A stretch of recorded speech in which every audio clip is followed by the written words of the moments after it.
सुख समृद्ध विज्ञान चैनल में सभी सुधी दर्शकों का मैं सुशील कुमार शर्मा हार्दिक स्वागत करता हूं।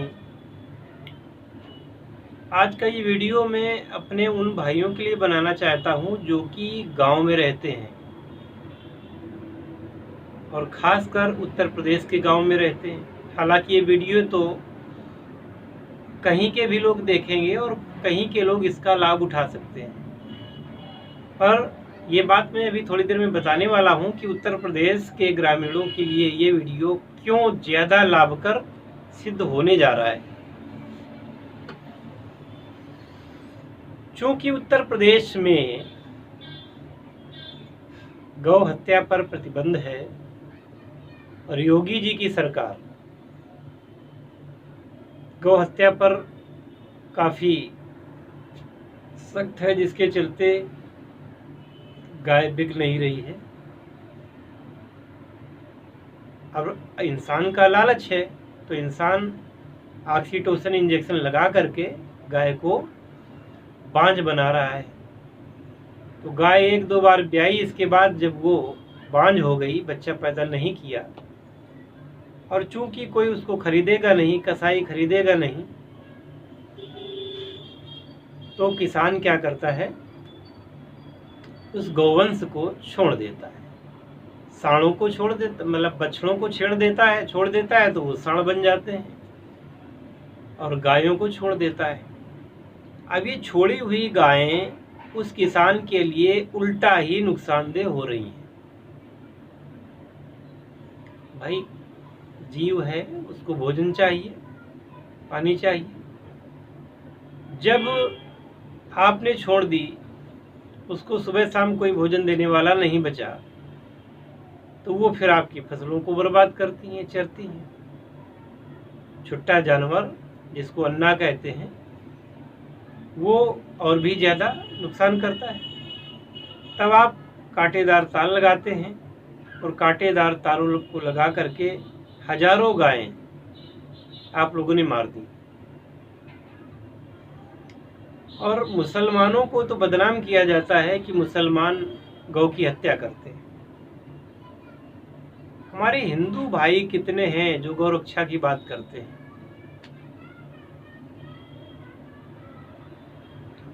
सबके मन में एक ही बात चलती है, ये सब कटे। मैंने कई लोगों से बात करके देखा है, तो लोग कहते हैं कि ये बताओ इनका होगा क्या। मैं आज कुछ उपाय बताने जा रहा हूं आपको, जिससे कि आप फ्री में, जी हाँ फ्री में तो गाय पा जाएंगे। कम से कम उत्तर प्रदेश में तमाम गाय, तमाम सांड चरते फिर रहे हैं, बछड़े चरते फिर रहे हैं। आप उनको बांध लेंगे और उनसे इनकम करेंगे। सुनिए ध्यान से मेरी बात। तो पूरे भारतवर्ष में या कहीं भी गाय पाई जाती है, उसका व्यावसायिक दोहन तो आप कर ही सकते हैं। उनको कटने से बचाएंगे और उनकी रक्षा करेंगे। तो एक तरह से आप धर्म का काम करेंगे। कुछ टिप्स दे रहा हूं, आप ध्यान से सुनिए। देखिए, ये हम लोग मानते हैं कि गौ जब तक दूध देती है तब तक वो उपयोगी है।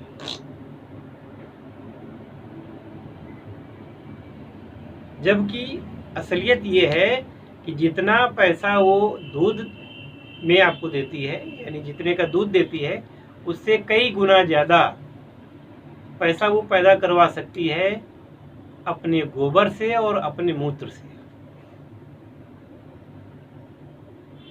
कुछ ऐसे पंडित भी हैं जो बड़ा रौब झाड़ते हैं कि चलो गाय की तो रक्षा करनी चाहिए, पर सांड की नहीं करनी चाहिए। क्यों नहीं करनी चाहिए? जब तक वो आपके हल को जोतते रहे तब तक वो कीमती थे। आज तुमने ट्रैक्टर से हल जोतना शुरू कर दिया, उनकी जरूरत नहीं है, तो आप उनकी रक्षा नहीं करेंगे। कितना ये क्या जमाना आ गया है। गौ की रक्षा करना हर हिंदुस्तानी का कर्तव्य है, बल्कि ये तो विश्व की माता है, केवल हिंदुओं की नहीं, सभी की माँ है।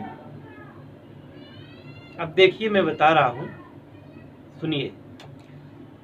गोबर है, एक गाय औसतन अगर दिन में 10 किलो भूसा खाती है तो लगभग 8 किलो तो वो गोबर कर ही देती है।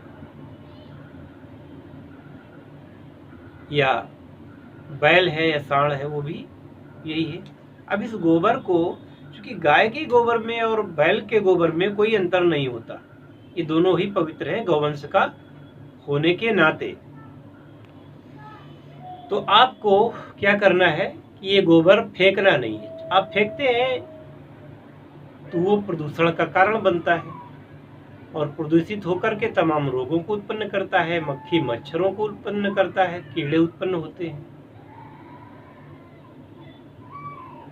आपने देखा होगा जैसे ईंट पाथी जाती है, भट्टे पर ईंट पटती है, तो आप गोबर को ले लें और कुछ डाई बनवा लें ईंट पाथने वाली, और मात्र 1 इंच, जितना उंगली का एक पोर है, इतना मोटा ही उसको आप ईंट की तरह पाथें उसको। उससे ज़्यादा मोटा कर देंगे तो फिर वो अच्छा नहीं रहेगा।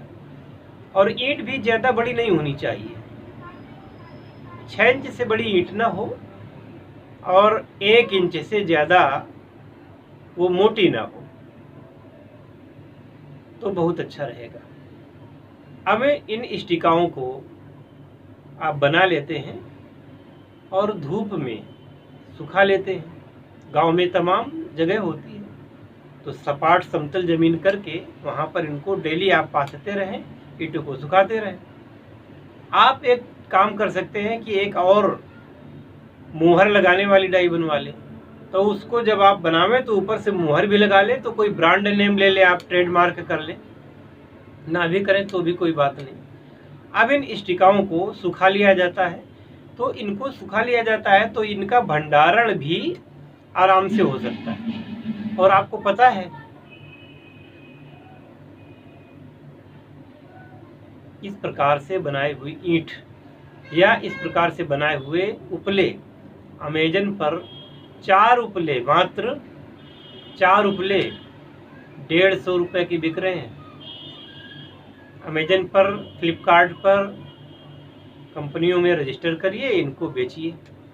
या जब आप इनका इस प्रकार से बेचेंगे तो ये आपके पास के शहरों में भी बिक जाएगी। चारों इनकी पैकिंग बहुत अच्छी करें, तो जो हवन करने के लिए लोग शहरों में नहीं पाते गोबर और उनके कंडे या उपले, तो उनका वो उपयोग करेंगे। दूसरे, गोबर पर पकी हुई कोई भी चीज़ बहुत ही अच्छी बनती है, जैसे कि चोखा, बाटी इत्यादि, बैंगन का भरता।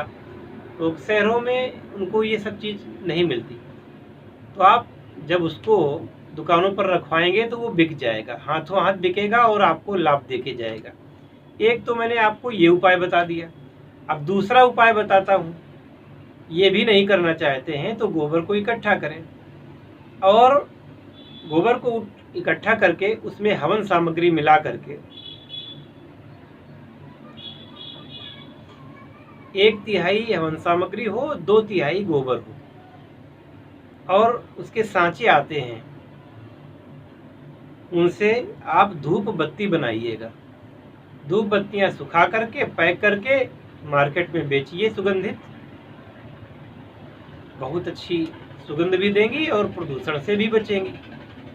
तो दूसरा उपाय तो गोबर का मैंने आपको ये बता दिया। अब तीसरा उपाय बताने जा रहा हूं, उसको सुनिए। तीसरा उपाय ये है, एक मशीन आती है तो वो गोबर से लकड़ी बनाती है।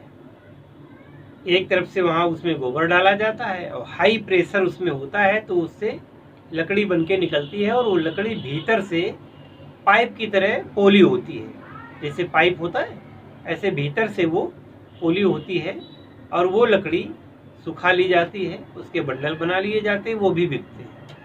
बहुत सारे लोग लकड़ियों से भोजन बनाते हैं, उनके काम आएगा। बहुत से लोग उन लकड़ियों से हवन कर सकते हैं, है ना। तमाम काम ऐसे होते हैं। इनका भंडारण भी बहुत ही अच्छी तरीके से होता है, तो आप लकड़ी बना के काम कर सकते हैं। अब चौथा उपाय, आप वर्मी कल्चर के द्वारा, आप गूगल करना वर्मी कल्चर, और आप अपने निकट के किसी जिले में या जो वहाँ पे हो, तो वर्मी कल्चर के द्वारा कृषि विज्ञान वालों से बात करें तो गोबर की कंपोस्ट बना लें। ये कंपोस्ट खाद की तरह बिकती है और बहुत ही फायदेमंद होती है। एक बार ये कंपोस्ट अगर डाल दी जाती है खेत में तो 3 साल तक काम करती है, और जाहिर बात है कि उन खेतों में रोग भी नहीं लगते और ऑर्गेनिक खेती होती है। और आपको पता होना चाहिए कि अगर ऑर्गेनिक खेती आप करते हैं, ऑर्गेनिक खेती से उत्पन्न गेहूं, ज्वार, बाजरा, मक्का या जो भी फल वगैरह है, सब्जियां हैं, उनकी अलग मार्केट है, वह थोड़ी महंगी बिकती है। तो ऑर्गेनिक खेती अगर करते हैं तो आपको ज़्यादा पैसा यहाँ से मिलेगा। तो गोबर के हमने आपको कितने उपयोग देखिए बता दिए। अब देखिए मूत्र के उपयोग।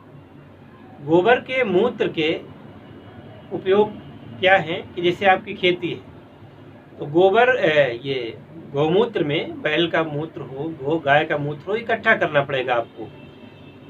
इसका छार बना करके मार्केट में बिकता है, कई रोगों में काम आता है।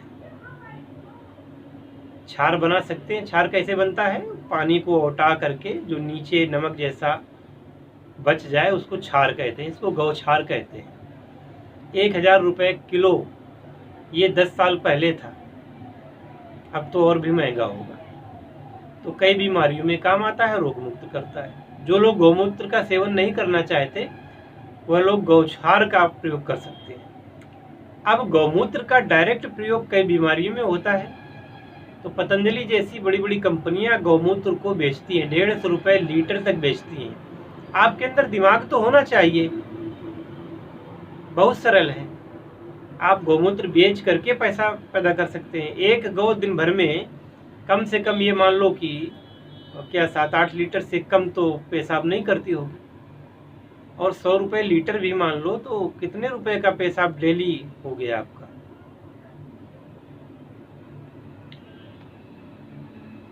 तीसरे ये कि जैसे खेती आप करते हैं तो उसमें नीम की पत्तियां पीस करके गौमूत्र में मिला करके आप स्प्रे भी कर सकते हैं फसलों पर। तो अगर इतना आप करते हैं तो आपको क्या बैल को या गाय को छोड़ने की आवश्यकता पड़ेगी, और गाय दूध तो देगी ही देगी। ध्यान रखें कि उनको बांझ ना होने दें, किसी अन्य तरीके से उनका दूध निकालें। ऑक्सीटोसिन इंजेक्शन बिल्कुल मत लगवाएं, ठीक है ना। अब ये तो हमने सारे प्रयोग बता ही दिए आपको। गौ की पीठ पर अगर आप हाथ फेरते हैं तो गौ की पीठ पर हाथ फेरने से आपका ब्लड प्रेशर कंट्रोल होता है, लिख लीजिएगा। आपकी आंख आ गई है, आंख में तो पुराना ये है लोगों का कि वो गौ की पूंछ से अपनी आंख को ऐसे ऐसे झाड़ते हैं तो उनकी आंखें ठीक हो जाती हैं। किसी बच्चे को नजर लगी हो तो गौ की पूंछ से झाड़ देते हैं। तो भाई मेरे, गौ को जीवित रखने में कितना फायदा है, गौ को मारने में कोई फायदा नहीं है। गौ को नित्य प्रति अगर अग्रासन देते हैं, अग्रासन का मतलब जो पहली रोटी बनती है वो गौ को दी जाती है। तो गौ माता है, इसको अग्रासन देने से आपके पुण्य बढ़ते हैं और जो पाप आपने किए हैं वो सारे पाप धीरे धीरे मिटते हैं, गौ माता का आशीर्वाद मिलता है। भगवान श्री कृष्ण का एक नाम गोपाल भी है, जो कि गौ का पालन करते थे। कहते हैं भगवान विष्णु के जो अवतार हैं वह गौ की रक्षा के लिए होते हैं और धर्म की रक्षा के लिए होते हैं, ब्राह्मणों की रक्षा के लिए होते हैं। अब आप कहेंगे कि केवल ब्राह्मणों की रक्षा के लिए, तो ध्यान से सुनिए, जो ब्रह्म को मानता है वो सब के सब ब्राह्मण है। जो हिंदू धर्म का पालन करता है, जो ब्रह्मवादी है, वो सारे ब्राह्मण हैं।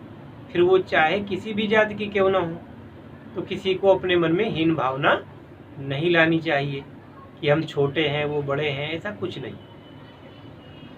जहां काम आवे सुई, कहां करे तलवार। तो सभी से हाथ जोड़ करके निवेदन है कि गाय की रक्षा करें, गौ माता की रक्षा करना ही हमारा परम कर्तव्य है। अगर गौ है तो ये संस्कृति है। अब बताइए कि गौ को छोड़ने से लाभ नहीं है, गौ को काटने से लाभ नहीं है, गौ को मारने से लाभ नहीं है, गौ का संरक्षण करने से आपका लाभ है। तो आप गौ माता की सेवा क्यों नहीं करते? आप मंदिर जाते हो, आप मस्जिद जाते हो, आप गुरुद्वारे जाते हो, आप गिरजाघर जाते हो, वहाँ मनौती मानते हो। एक ये भी तरीका अपनाइए कि आप गौ माता की सेवा करें और उसका फल देखें। गौ माता अपने सेवकों को कभी भी निराश नहीं करती, कभी गरीब नहीं रहने देती, कभी उसको तिल तिल के करके मरने के लिए नहीं छोड़ती। एक और चीज है कि हमारे यहाँ एक भौंती है, कानपुर में भौंती है। तो भौंती में एक उन्होंने मशीन बनी है। कभी मैं अगर उधर जाता हूँ तो मैं आप लोगों को डेमो मतलब अपना वीडियो बना करके दिखाऊंगा, अगर उन लोगों ने हमें परमिशन दी। तो भौंती गौशाला सोसाइटी जनरलगंज में इसका ऑफिस है और गौशाला भौंती में है, शहर के बाहर। तो भौंती में उन्होंने क्या किया कि एक ऐसा यंत्र बनाया है कि धरती में जैसे कोल्हू में आप गन्ना पेरते हैं, इस प्रकार से बैलों को, 2 बैलों को बांध करके उन्होंने चारों तरफ उसको घुमाएंगे तो बिजली उत्पन्न करते हैं। इतनी बिजली बन जाएगी कि आपका एसी, फ्रिज, कूलर, टीवी, पंखा जो कुछ भी है सब का सब उस बिजली से चल सकता है। स्टोर करनी होगी आपको बिजली, बनाएंगे। और दूसरा संयंत्र वहाँ पे ये बना है कि 2 बैलों से एक ऐसी में से पंप बनाया उन्होंने कि उसके चलने से वो पंप चलता है तो इतना पानी देता है कि 4 बीघे जमीन प्रतिदिन 8 घंटे में आप सींच सकते हैं। इतना पानी वो ट्यूबवेल देगा और वो पेट्रोल से, डीजल से नहीं चलेगा, वो चलेगा बैलों से। कैसा लगा आज का वीडियो? आज के वीडियो में कमेंट ऑफ नहीं होंगे, आज के वीडियो में कमेंट कर सकते हैं, बताइए और आपको लाभ हो, ये मेरी हार्दिक आकांक्षा है। तो आप अगर ये काम करना चाहते हैं तो प्रशिक्षण भी हम आपको दिलाने का प्रयास करेंगे। गौ माता की रक्षा करो, गौ सेवा करो। अरे आजकल तो गाय के गौमूत्र और गोबर से साबुन तक बन रहे हैं, बम्बई में साबुन भी बिक रहे हैं, बन रहे हैं। दवाइयों में तो पड़ ही रहा है, साबुन इत्यादि में भी उनका प्रयोग हो रहा है और त्वचा के लिए बहुत ही लाभकारक माने गए हैं। और देखने में बिल्कुल नहीं लगता कि ये गोबर से बने होंगे, गोबर के अंश उसमें होंगे। बिल्कुल आपको बढ़िया ऐसा दिखेगा किसी कंपनी का अच्छा साबुन। तो इस वीडियो में इतना ही, मिलेंगे अगले वीडियो में। तब तक जय श्री हरि, जय गौ माता, जय हिंदू धर्म, हर हर महादेव। ये तो बताना भूल ही गया था कि भगवान शिव का जो वाहन है वो बैल है। तो इनका अभी तक गाड़ी खींचते थे, आप उनसे वो भी काम ले सकते हैं। बैल ने तो नहीं मना किया कि हम काम नहीं करेंगे, आपने अपनी सुविधा के लिए उनसे काम लेना बंद कर दिया है। आशा है कि ये वीडियो आपके लिए उपादेय होगा, लाभकारी होगा और आप गौ माता की रक्षा के लिए निश्चित रूप से सन्नद्ध होंगे। हरि ओम।